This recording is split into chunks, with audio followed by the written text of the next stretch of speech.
लोग बात करेंगे बिहार के शिक्षा विभाग के द्वारा नए शिक्षक स्थानांतरण नियमावली जारी किया गया है, लेकिन शिक्षिकाओं में संतुष्टि नहीं है कि यहाँ जो 1 दिसंबर से फॉर्म भरा जाएगा उसमें अनिवार्य ट्रांसफर की बात नहीं कहा गया है। विशेष परिस्थिति में यहाँ कहा गया है कि ट्रांसफर किया जाएगा। तो यहाँ शिक्षिकाओं में अभी भी कंफ्यूजन है और यहाँ यह सीएम से यानी कि बिहार के मुख्यमंत्री जी से गुहार लगा रही हैं कि इन्हें अपने मन पसंद वाले खासकर ससुराल वाले स्थान पर इनका स्थानांतरण किया जाए। चलिए आपको पूरी अपडेट बताते हैं। यह हाजी के अखबार में दिया हुआ है। इससे पहले अगर चैनल पर नए हैं तो चैनल को सब्सक्राइब शेयर और लाइक कीजिएगा। सीएम अंकल कब तक रहेंगे मायके में? लग रहा है 60 वर्ष उम्र बीतने के बाद ही ससुराल जाने का मिलेगा मौका। ससुराल जाने का की मन में जगी थी आशा, ट्रांसफर पर रोक से टूटा सपना। यहाँ जो नई स्थानांतरण नीति आई है उसमें कंफ्यूजन है कि क्या किसका होगा, किसका अभियावदन रद्द होगा और किसका अभियावदन मतलब यहाँ सही किया जाएगा। सीएम अंकल, हम लोगों की शादी के 10 से 20 वर्ष बीत चुके हैं, लेकिन अभी हम लोग अपने मायके में ही रहकर विद्यालय में पढ़ा रहे हैं। ससुराल जाने के लिए हम लोगों में एक आशा जगी थी कि अब हम लोग अपने ससुराल चले जाएंगे, लेकिन मन की आशा अब लगता है कि मन में ही दब कर रह जाएगी। अब सीएम अंकल आप ही कुछ उपाय करिए, नहीं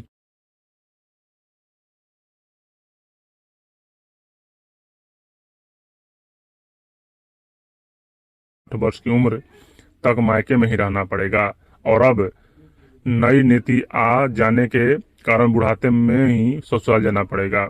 यह बात मायके में रहकर विद्यालयों में पढ़ा रही दर्जनों महिला शिक्षिका के द्वारा कहा गया। नाम नहीं छापने की शर्त पर कई महिला शिक्षिकाओं ने कहा कि शादी से पहले नियोजित शिक्षक के पद पर मायके में स्थित पंचायत के विद्यालय में हम लोगों की नौकरी लग गई। नौकरी लगने के बाद शादी सासाराम, बक्सर, औरंगाबाद, एक आरा जिले में हो गई। शादी होने के बाद महिलाओं को ससुराल में ही रहना होता है, लेकिन नौकरी के कारण यहाँ लालच में अभी भी लोग अपने मायके में ही रहकर विद्यालय में पढ़ा रहे हैं।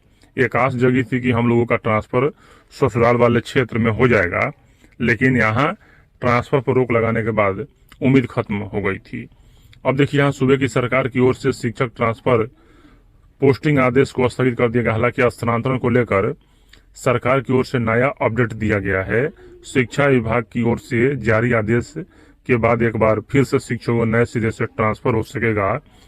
विभाग के अपर मुख्य सचिव सिद्धार्थ की ओर से जारी दिशा निर्देश के मुताबिक अब बिहार में सक्षमता पास शिक्षक एक बार फिर से स्थानांतरण के लिए 1 दिसंबर से 15 दिसंबर तक ऑनलाइन आवेदन कर सकेंगे। नए नियम के मुताबिक इसके लिए सिर्फ विशेष समस्या से ग्रसित शिक्षकों का स्थानांतरण के लिए आवेदन कर सकेंगे। शिक्षक ट्रांसफर के लिए आवेदन इस शिक्षा कोष से कर सकेंगे और यहाँ मतलब किसका होगा किसका नहीं होगा इस पर शिक्षिकाओं को कंफ्यूजन है।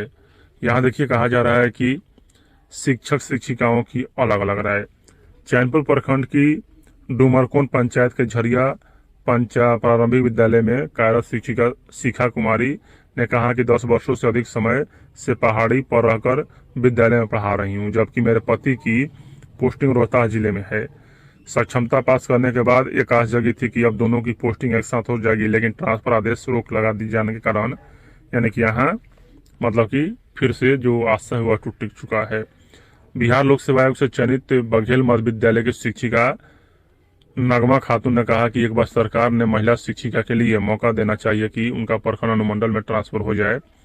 एक का स्थानांतरण के लिए सरकार का आदेश यहाँ दिया गया है, लेकिन कंफ्यूजन अभी भी बरकरार है। लंबे समय से मायके में रह रही हैं शिक्षिका अधौरा तो पति बक्सर रोहतास में और यहाँ यह मतलब कि नियोजित शिक्षकों में खुशी तो बीपीएससी शिक्षकों में नाराजगी। पहाड़ी क्षेत्र में रह रही महिलाएं आना चाहती है ग्रामीण क्षेत्रों में और यहाँ मतलब कि वेट करें, चिंता नहीं करें, जो होगा सो होगा। वीडियो देखने के लिए धन्यवाद।